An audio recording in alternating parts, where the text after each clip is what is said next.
Hola, tutorandos de YouTube, ¿qué tal? Bienvenidos a este nuevo blog en el que continuaré con el tema que ya empecé en el blog anterior. Vamos a ir poco a poco camino de explicar la interpretación de la mecánica cuántica de Susskind basada en que el entrelazamiento está basado en agujeros de gusano y esto podría permitir reinterpretar toda la física cuántica en base a entrelazamiento y agujeros de gusano. Valga la redundancia. En el vídeo de hoy hablaremos de la primera parte de la igualdad, la parte del entrelazamiento, las desigualdades de Bell y por qué muchos de los defensores de la interpretación de Copenhague dicen que desde que Bell planteó estas desigualdades es evidente que la mecánica cuántica no es compatible con ninguna interpretación basada en variables ocultas a las cuales nosotros no tengamos acceso y que permitan saber instante a instante qué sucede con cada partícula. Variables ocultas de tipo local concretamente. Pero antes de todo esto es necesario introducir toda una serie de conceptos. El primer concepto es el de realidad definida. La realidad definida consiste en dar por hecho que aunque nosotros no observemos algo, si ese algo es real, existe y tiene unas propiedades que están ahí. Cuando renunciamos a la realidad definida, lo que estamos diciendo es que mientras no observamos algo, puede que esas propiedades no estén ahí y por tanto tampoco tenga sentido hablar de ellas. Esto es básicamente lo que hace la interpretación de Copenhague, es decir, que en un sistema cuántico, mientras no hacemos observaciones, ciertos parámetros como la posición o el momento directamente no existen. Y por tanto tampoco tiene sentido plantearse cuánto valen o cómo se comportan cuando no son observados. El segundo concepto importante es el de localidad, que debemos distinguir en dos categorías. En primer lugar, la localidad de Einstein y en segundo lugar, la localidad de Bell. La localidad de Einstein básicamente consiste en que si tenemos dos objetos que están cada uno en una posición separados a una cierta distancia y esos dos objetos se tienen que comunicar, como poco tardarán en hacerlo lo que tarda un rayo de luz en viajar de uno al otro. Eso es, insisto, la localidad de Einstein. La localidad de Bell, por otra parte, lo que plantea es que si tenemos un sistema cuántico del que forman parte dos partículas y las dos partículas están separadas, el resultado de medir una no debería interferir con el resultado de medir la otra. Detallaré más esto después. Y después tenemos un par de conceptos que a mí me parecen totalmente innecesarios de aclarar, pero que cuando se suele hablar de este tema se suelen introducir siempre. El primero es la libertad del experimentador para poder realizar siempre el experimento que quiera.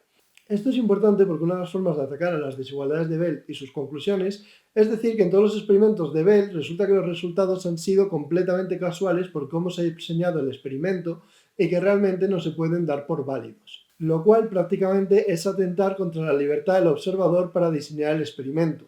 Si siempre que un observador diseña un experimento argumentas que el resultado es consecuencia de que el experimento estaba diseñado de una forma que casualmente daba ese resultado, a efectos prácticos lo que estás diciendo es que el experimentador no ha tenido libertad a la hora de diseñar su experimento, que lo que iba a experimentar estaba predefinido por el resultado que tenía que surgir.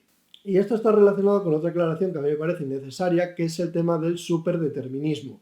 Hablamos de superdeterminismo cuando decimos que todo está determinado desde el origen del universo y no existe ningún grado de libertad, pero no en un sentido determinista básico, ya que en un sentido determinista básico lo que decimos es que como todo efecto tiene una causa, sabiendo todas las causas que van sucediendo a lo largo del tiempo, podemos predecir todas las consecuencias. Eso es un determinismo básico. Sin embargo, en el superdeterminismo, lo que se dice es que hay cosas que deberían ser aleatorias y libres y sin embargo están fijadas desde el principio del universo y no tienen una causa concreta más allá.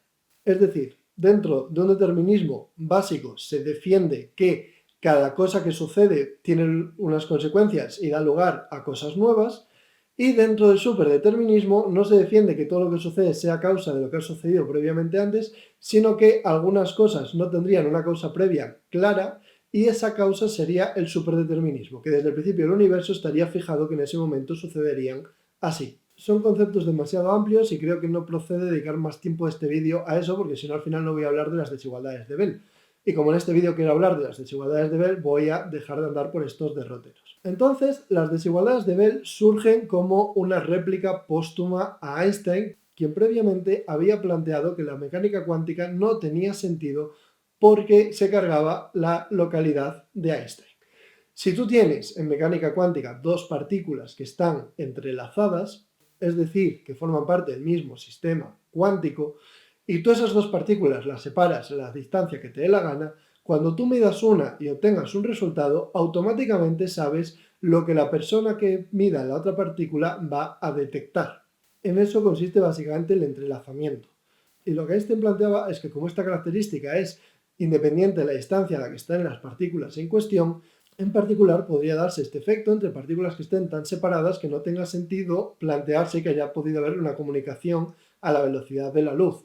Y durante un tiempo se consideró que este argumento contra la mecánica cuántica era bastante fuerte, hasta que Bell básicamente demostró que no era así y que realmente si un observador mide una cosa en un lugar, automáticamente se puede saber lo que va a detectar otro observador en otro lugar.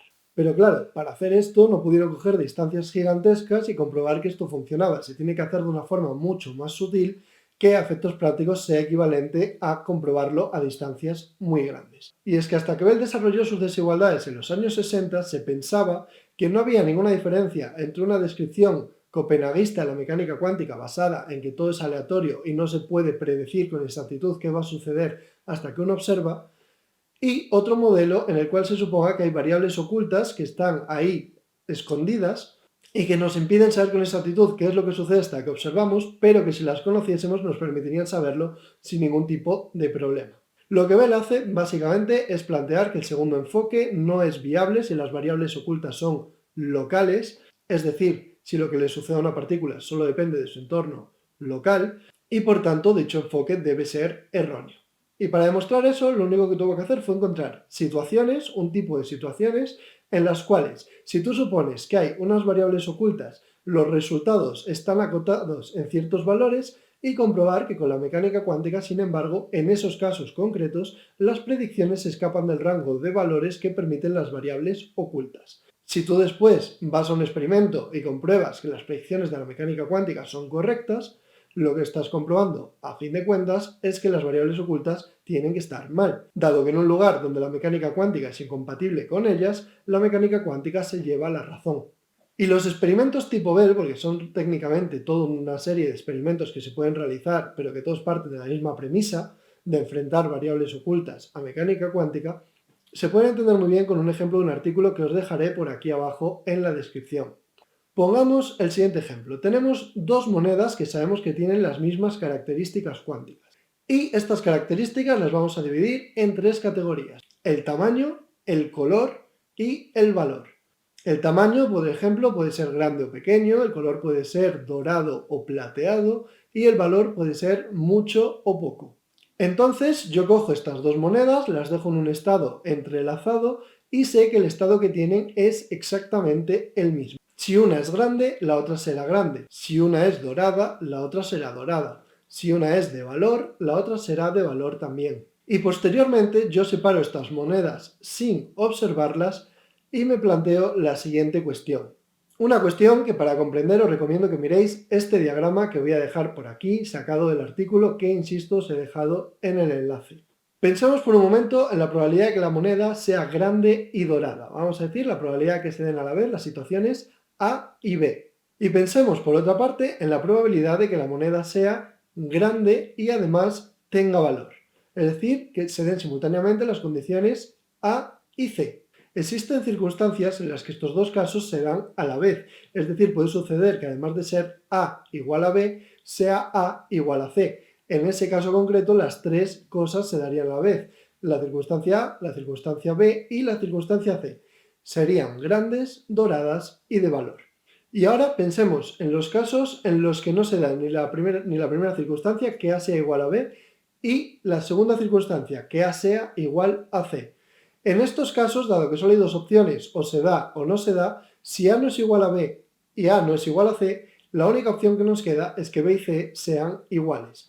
Es decir, si para el parámetro A tenemos sí, los otros dos tendrían que ser no, y si para el parámetro A tenemos que no, los otros dos tendrían que ser que sí. Si no se dan A y B y no se dan A y C, entonces B y C son iguales. O los dos se dan o los dos no se dan.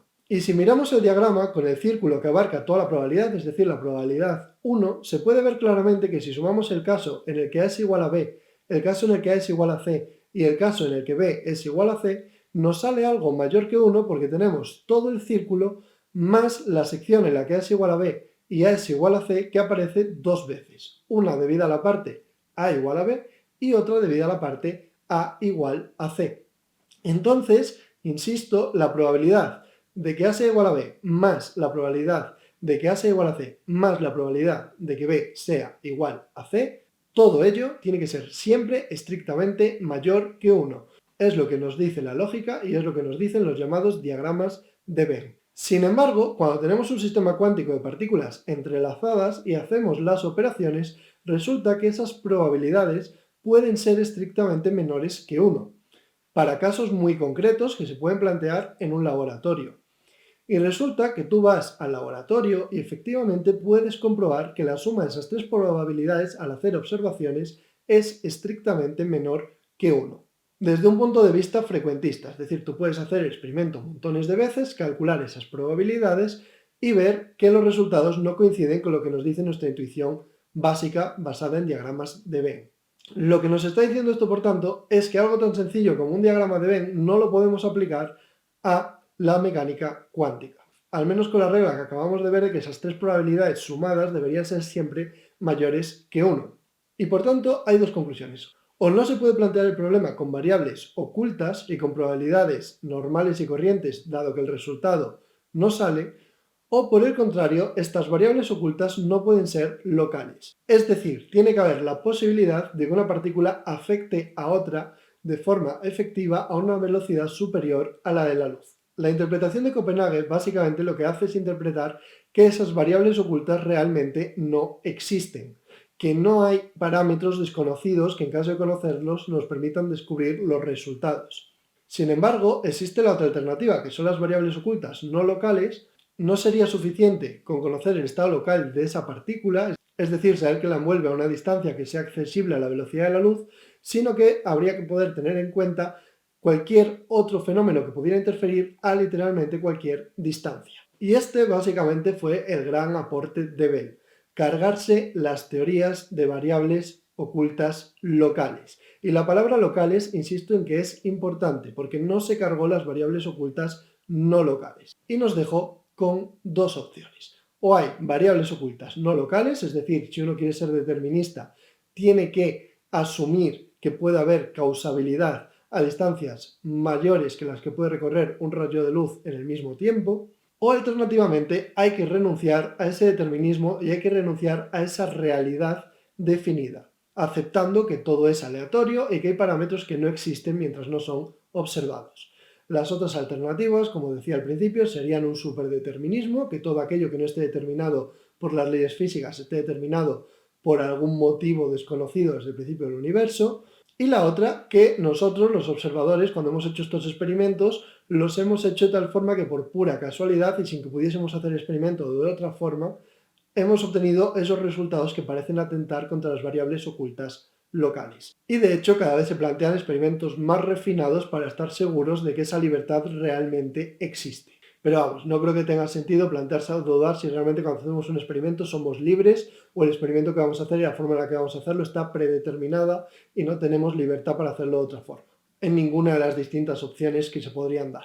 Y esto sería básicamente todo lo que os quería contar hoy, la parte del entrelazamiento y cómo el entrelazamiento desmiente las variables ocultas locales. Recordad que vamos camino a explicar por qué a día de hoy algunos físicos teóricos como Susskind y Maldacena plantean que el entrelazamiento está basado en agujeros de gusano. La importancia de esta idea radica precisamente en que las conclusiones de Bell ya dejarían de estar claras. Si dos partículas entrelazadas están conectadas a través de un agujero de gusano en una dimensión extra, la conclusión es que realmente no hay una comunicación superlumínica, porque si analizamos la distancia a la que están las partículas a través del agujero de gusano, realmente la causabilidad sigue siendo local y por tanto no hay comunicaciones que se carguen las variables ocultas locales. Las variables ocultas serían locales y estarían encerradas dentro de ese agujero de gusano. Pero de todo esto ya seguiremos hablando, que va a haber tiempo para hablar largo y tendido. Y además este mes pasado han salido un par de artículos acerca de cómo se podría comprobar esto en un laboratorio y por tanto poner a prueba dicha interpretación en el plazo de años, no mañana mismo. Como siempre, espero que este vídeo os haya sido de interés y ya sabéis que iré publicando mes a mes acerca de este tema hasta que más o menos considere que está finiquitado.